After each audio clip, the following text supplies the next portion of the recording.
NEET मामले पर supreme court में सुनवाई पूरी हुई है। नीट मामले में फैसला सुरक्षित रखा है कोर्ट ने। सुप्रीम कोर्ट में नीट मामले को लेकर अब सुनवाई पूरी हो चुकी है। सुप्रीम कोर्ट ने अपना फैसला सुरक्षित रखा है। ये इस वक्त की बड़ी खबर आपको बता रहे हैं। बहुत इंतजार था उन तमाम छात्रों को, बल्कि पूरे देश को इस बात का इंतजार था कि नीट मामले पर क्या कुछ फैसला सुप्रीम कोर्ट रखता है।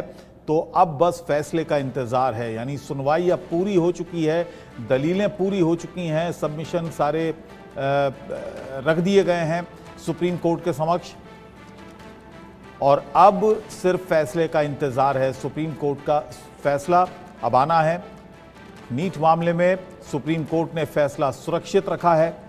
सुप्रीम कोर्ट की तरफ से तमाम सुनवाई हुई। लगभग 40 याचिकाएं थीं इस पूरे मामले को लेकर, नीट पेपर लीक को लेकर।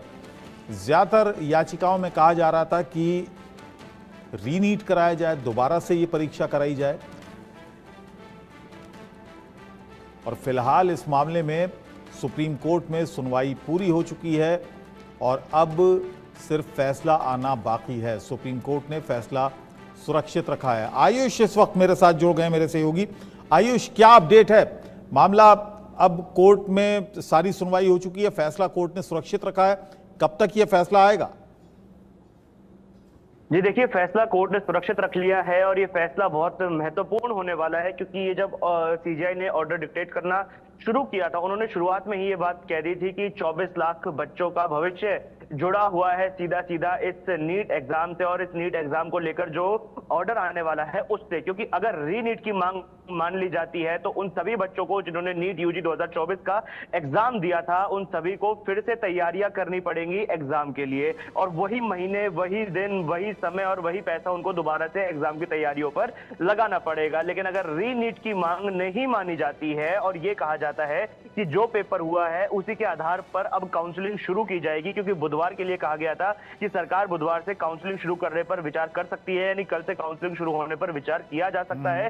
तो उन लोगों के लिए बहुत बड़ा झटका होगा जो लगातार ये बात कह रहे थे कि परीक्षा में धांधली हुई है, परीक्षा की जो पवित्रता थी वो खंडित की गई है, इस परीक्षा में जो पेपर है वो लीक किया गया, सॉल्वर गैंग एक्टिव थे, बच्चों ने पैसे दिए और पैसे देकर उन्होंने अपने अंक बढ़वाए और ऐसे लोगों को पैसे दिए गए जो उनके बिहाफ पर एग्जाम पेपर सॉल्व कर रहे थे। कई बड़े और गंभीर आरोप लगाए गए। एनटीए की छवि को यहां पर पूरी तरीके से धूमिल होता हुआ आज कोर्ट में देखा गया था, जब एडवोकेट हुड्डा लगातार अपनी दलीलें दे रहे थे, वो हम उसमें देख पा रहे थे और वो चीज पता चल रही थी कि एनटीए उनकी बातों को किस तरीके से घुमा रहा था। कोई सीधा जवाब एनटीए एडवोकेट हुड्डा की बातों का नहीं दे पा रहा। एडवोकेट हुड्डा याचिकाकर्ताओं की तरफ से वकील थे, उन्होंने जिस प्रकार से आज एनटीए की परतों को निकाला है, प्याज की तरह छीला है एनटीए को, ये चीज यहाँ पर स्पष्ट नजर आ रही थी। उन्होंने कई ऐसे तथ्य रखे हैं जिसके जवाब एनटीए से देते नहीं बन रहे थे। कई बातें उन्होंने उठाई, जैसे ई रिक्शा में क्वेश्चन पेपर को लेकर जाना, ये सबसे बड़ा सवाल उन्होंने उठाया। और एक महत्वपूर्ण बात जो उन्होंने कही थी वो ये थी कि अगर संजीव मुखिया की गिरफ्तारी हो जाती है ऑर्डर पास होने के बाद, यानी अगर सुप्रीम कोर्ट ये ऑर्डर दे देता है कि इस पूरे मामले में रीनीट नहीं होगा, ये परीक्षा ऐसे ही चलती रहेगी, क्योंकि जो परीक्षा की पवित्रता थी वो व्यापक स्तर पर खंडित नहीं हुई, और अगर संजीव मुखिया इसके बाद पकड़ा जाता है और संजीव मुखिया के पास से हमें कोई फोन मिलता है या कोई ऐसा एविडेंस मिलता है जिससे ये पता चले कि उसने 200 केंद्रों में या 200 शहरों में अपने फोन के जरिए इस पेपर को लीक किया था, तो क्या इस ऑर्डर की महत्वता उतनी ही बनी रहेगी? क्योंकि फिर तो ये जो स्कैम था, ये पेपर लीक था, ये व्यापक हो गया। ऐसे में सुप्रीम कोर्ट को इंतजार करना चाहिए, सीबीआई जल्द से जल्द अपनी कार्रवाई पूरी करे, संजीव मुखिया की गिरफ्तारी हो, जो पूरे सॉल्वर गैंग का, इस पेपर लीक का मास्टरमाइंड है, उसको पकड़ने के बाद जो साक्ष्य मिले, जो एविडेंस मिले, उसके आधार पर सुप्रीम कोर्ट अपना फैसला सुनाए। लेकिन फिलहाल सुप्रीम कोर्ट ने अपने आदेश को सुरक्षित रख लिया है, फैसले को सुरक्षित रख लिया है। क्या कुछ उस फैसले में होगा ये देखने वाली बात होगी, क्योंकि 24 लाख निगाहें इस वक्त सुप्रीम कोर्ट की तरफ टकटकी लगाए देख रही है। जी आयुष, आपने जैसा कि कहा कि एडवोकेट हुड्डा ने जिस तरह से परत दर परत इस पूरे मामले को उठाया और काफी किरकिरी एनटीए की हुई है कोर्ट के अंदर। एनटीए की तरफ से जो दलीलें रखी गई वो क्या थी? शुरुआत में बात आ रही थी कि साहब सिस्टम का फेलियर नहीं है, सिस्टम अपनी पूरी तरह से फुल प्रूफ है, कोई लूप होल उसमें नहीं है।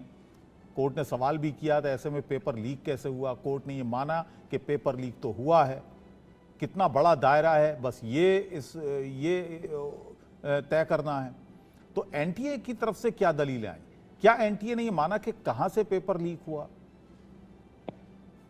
देखिए, यही इस केस की सबसे दिलचस्प बात है कि एनटीए ये बात नहीं मान रहा है कि पेपर लीक हुआ है। एनटीए तो ये कह रहा है कि एक जगह से जो पेपर है वो चोरी हुआ, यानी इस चोरी को वो लीक नहीं मान रहे हैं। वो ये कह रहे हैं कि कुछ बच्चों तक, यानी 1 दर्जन भर बच्चे होंगे जिनके पास ये पेपर पहुंचता है एग्जाम से बस 2 घंटे पहले, और 2 घंटे में उन्हें कहा जाता है कि आप इसको याद कर लीजिए, याद करने के बाद उस पेपर को जला दीजिए। ऐसी कुछ बातें एनटीए के वकील की तरफ से कही गई थी। लेकिन यहाँ पर जो रोचक बात है वो ये है कि अगर कुछ बच्चों के पास भी ये पेपर पहुंचता है तो इस बात की क्या गारंटी है कि उनके पास से ये पेपर कहीं और नहीं गया होगा। हालांकि इसके जवाब में ये बात कही गई थी कि उनको सेलफोन रखने की इजाजत नहीं दी गई, ये बात इंटेरोगेशन से पता चली है। लेकिन ये जो इंटेरोगेशन है इस पर कितना ज्यादा भरोसा किया जा सकता है, ये बड़ी बात है कि यहाँ पर कुछ साक्ष्य छुपाए जा रहे हैं, क्योंकि एनटीए के खिलाफ लगातार जब दलीलें चल रही थी तो ये चीज सुनने को मिली थी कि एनटीए ने कई साक्ष्य अपने हलफनामे में छुपाए भी हैं। जी ठीक है, बहुत बहुत शुक्रिया आयुष इस पूरी जानकारी के लिए, धन्यवाद आप।